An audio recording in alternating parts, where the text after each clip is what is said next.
There's two police cars. I told you.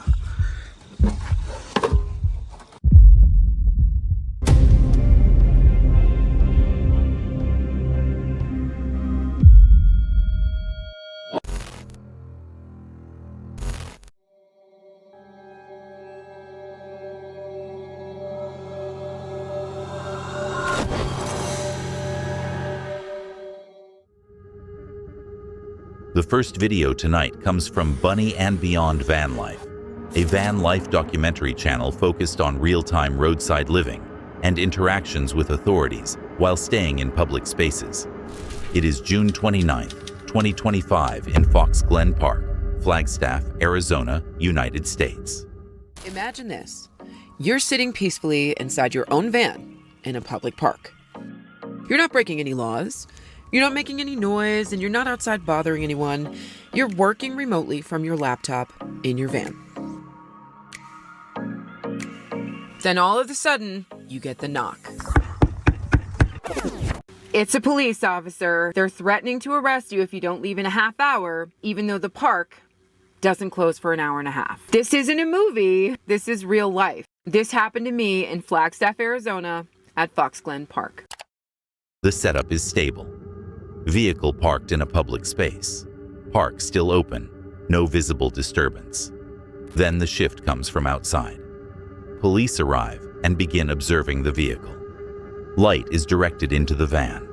Not communication, but inspection. That immediately changes the dynamic, because control moves from occupant to external authority. The police knock on your house door, but it's a little bit different because you know that when the knock comes, it's going to be trouble. You're either going to be asked to move, they're going to suspect you're doing something wrong, or you're facing another threat like someone impersonating an officer or maybe even a thief. He knocked on my door, he shone his big bright light in my van like he was searching it, and said it looked like I was camping. I'm not camping, and I have every right to be here. I told him the park is still open, and it felt like he was just harassing me. Initial questioning begins. Focus isn't on behavior, but presence. Specifically, being inside the vehicle. The term camping is introduced early, without visible confirmation. The occupant remains inside, refusing to open the door. That creates a boundary. A second officer arrives. That increases pressure, not through escalation, but reinforcement. Both officers attempt to move the interaction outside the vehicle. That request is refused. So the situation stabilizes into a standoff. Dialogue continues, but position doesn't change. Does that work for you? Does that work for you? You already told me that the first time you came and harassed me.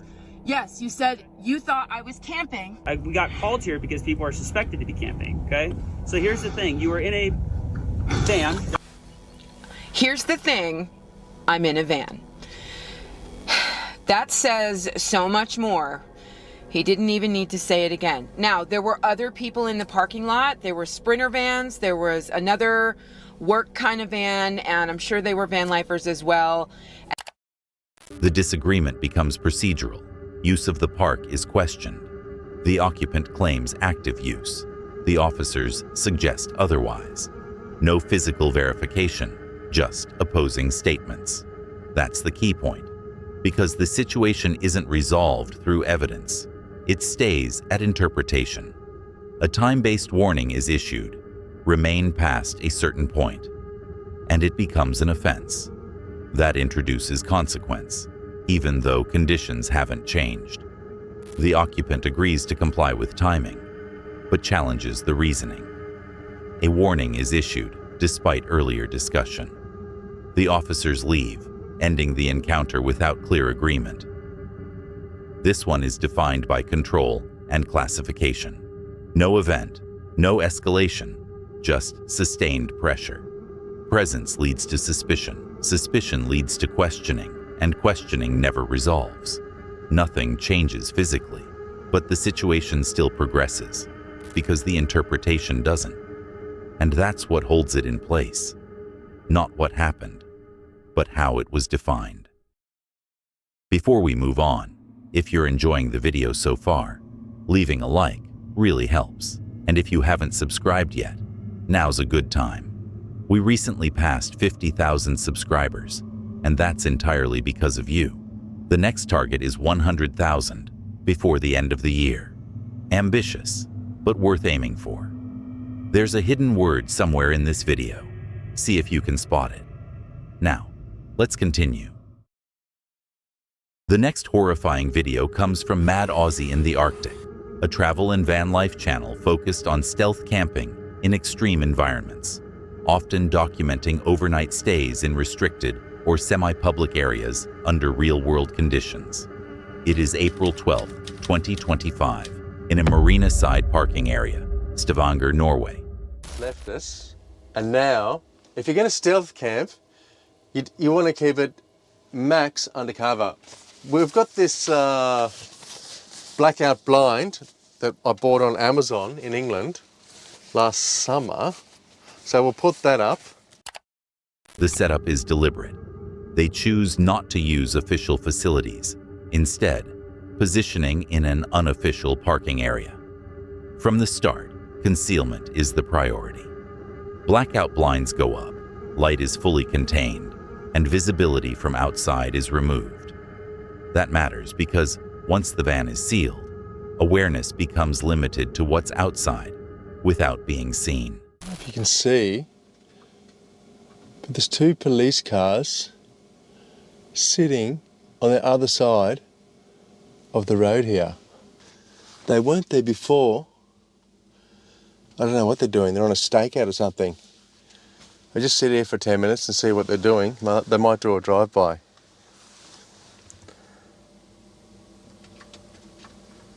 Strange. Two police cars. I don't know if you can see, but this boat in front of me. Then movement enters the situation. A security vehicle arrives and begins checking the area. Slow pace, visual inspection, brief stop. No direct engagement, but clear awareness of the surroundings. At this point, proximity increases without contact. Passed. So I think we're in the clear. Shit, Nina. Huh? The security guard, he's driving off. So it's just the police now left. Where's the police? Over there.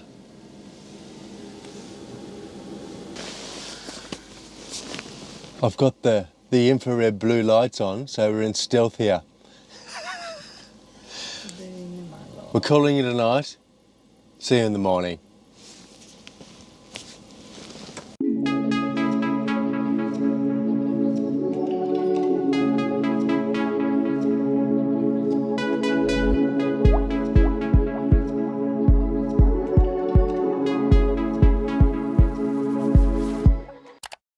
The situation stabilizes. Both police and security remain external. No approach, no escalation. But the key detail is duration. Because the longer presence holds, the more pressure builds without anything actually happening. This one doesn't escalate, it holds. Concealment, then observation, then proximity. No interaction ever takes place, but the tension comes from exposure risk. Because once positioned in a restricted space, control is limited, not by action, but by the possibility of being identified. And by the end, nothing happens, but it easily could have. The next chilling video comes from Off the Trail, a US-based outdoor camping channel focused on solo van trips, off-grid testing, and real-time wilderness experiences. It is December 11th, 2025 in Northeast Oklahoma, United States. The situation is controlled. He's inside the van, focused on cooking. Heat management becomes the priority. Oven running, door partially open, adjustments being made. Nothing is happening externally. But that's the key detail. Because while attention is directed inward, the environment is no longer being actively monitored. Sitting at 300. Once it gets to 350-ish, I'll open it up, stick it in there, and we'll start cooking. Well, I just heard a coyote. I told you guys. I told you.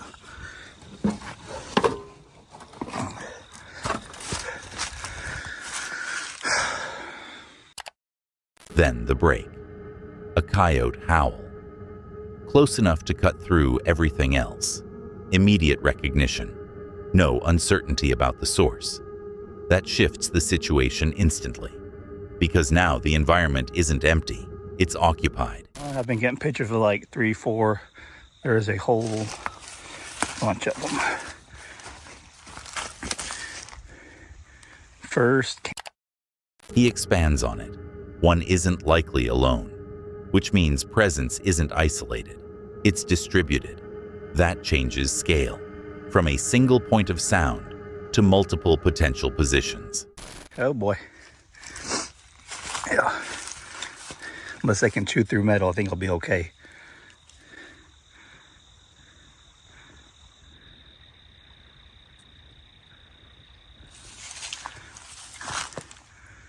I don't know. Let's get back inside. We'll be all right. I didn't even think about testing the size of the pan. I forgot all about that, so let's hope it fits. Behavior adjusts. He stays inside, limits movement. The van becomes a boundary, not comfort, but separation. Nothing approaches, nothing escalates. But the key detail is awareness, because now every sound outside has context. This one is defined by contrast. Controlled interior, uncontrolled exterior. Nothing develops into an encounter. No approach, no confirmation beyond sound. But the shift is enough, because once the environment is identified as active, the situation doesn't need escalation, just proximity. And that's where it stays. Contained, but not empty. The next shocking video comes from Maddie Van Halen, a van life and wild camping creator, focused on real-time forest camping and identifying environmental risks in remote woodland areas. It is May 3rd, 2023, in a remote conifer forest, North America. The focus starts on risk identification, not the camp, the surroundings. He immediately highlights dead standing trees around the vehicle. Some still hold needles, which makes them appear stable. But they're not. That's the key detail. Because visual condition doesn't match structural integrity. He begins assessing distance and positioning, realizing the van is inside multiple potential fall zones. There's a lot of different dynamics to it, you know. Weather, wind, the tree itself. If it decides to rot in a certain place, that's where it's going to snap. Usually with a pine tree, they snap about 1/3 of the way up. So you're going to get 2/3 of the length of the tree falling down. So you need to measure out how far away from that you would need to be to keep the top of the tree from hitting you. He breaks down failure behavior. Dead trees don't fall cleanly. They snap, often mid-trunk, based on internal decay, rather than visible damage. That removes predictability. You're not judging if it will fall, but how. Here's one that snapped much lower. It snapped at about 8 feet high.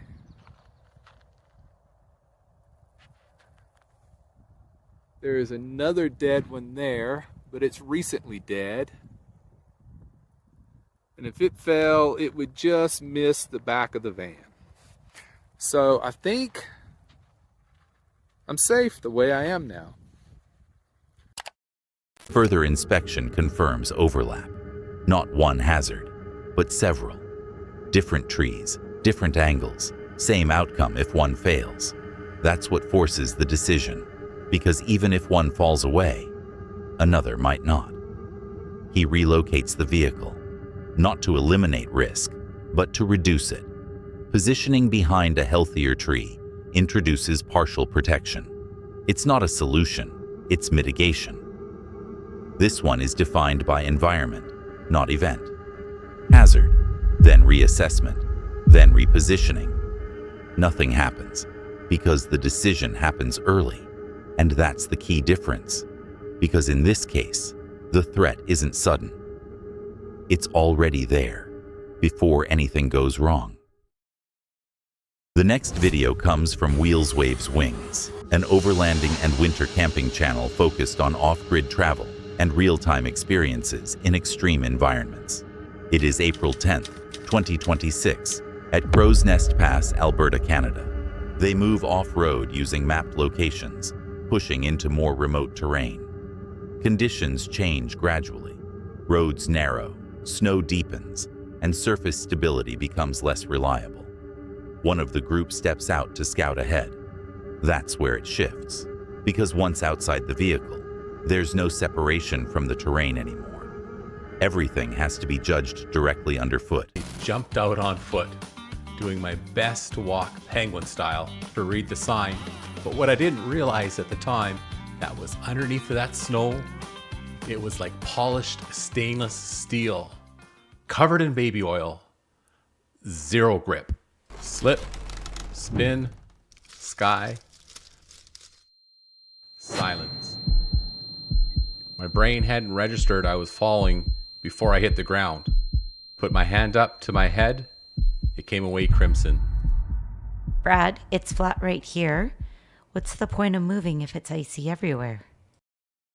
I'm sitting there talking to Sue with a hole in my head, holding every baby wipe known to man, thinking, is she... At first, it looks manageable, but the surface underneath isn't snow. It's solid ice, and there's no clear visual difference.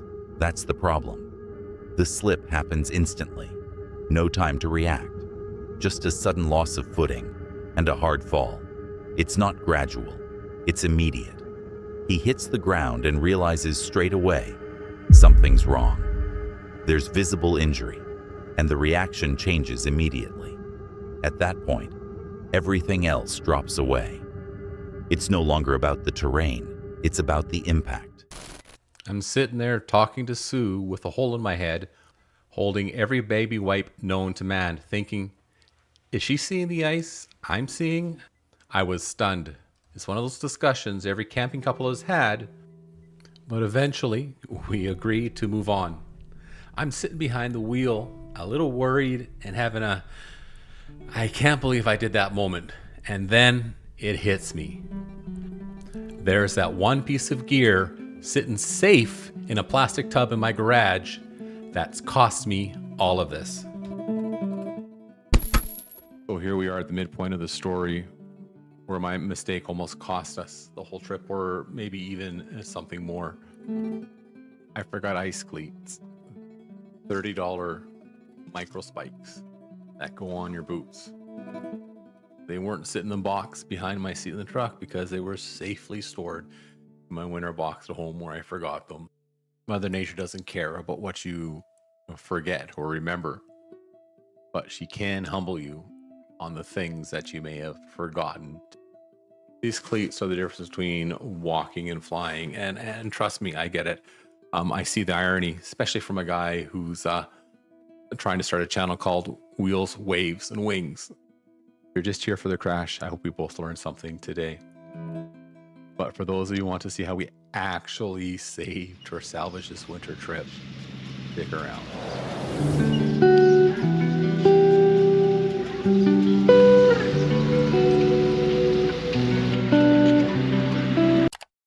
Then the reason becomes clear. No traction. The ice cleats were there, just not used. And that's the gap. Because nothing about the environment changed, just the preparation going into it. This one doesn't build, it just happens. Stable ground, then hidden ice, then instant consequence. No warning, no escalation. And that's what makes it stand out. Because it's not the fall itself, it's how quickly control disappears once the surface is wrong. Before we get into the next clip, around 70% of people watching aren't subscribed. We're working toward 100,000 subscribers by the end of the year. And if you're enjoying the video, hitting subscribe really does help. All right, let's get back to it. The last video of the night comes from Steve and Audra, a US-based van life couple documenting full-time travel across North America, often capturing real-time disruptions while working and living on the road. It is November 17th, 2025 in Rialto Beach Forks, Washington, United States. The setup is unstable from the start. Heavy rain, fog, and limited visibility, movement is restricted, and conditions are already affecting routine. They continue working and filming. But that's the key detail, because attention stays on task, not on surroundings. The environment is active, but not yet a threat.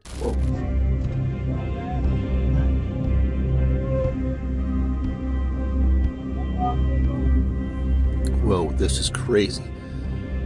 The police are arresting this guy right beside us.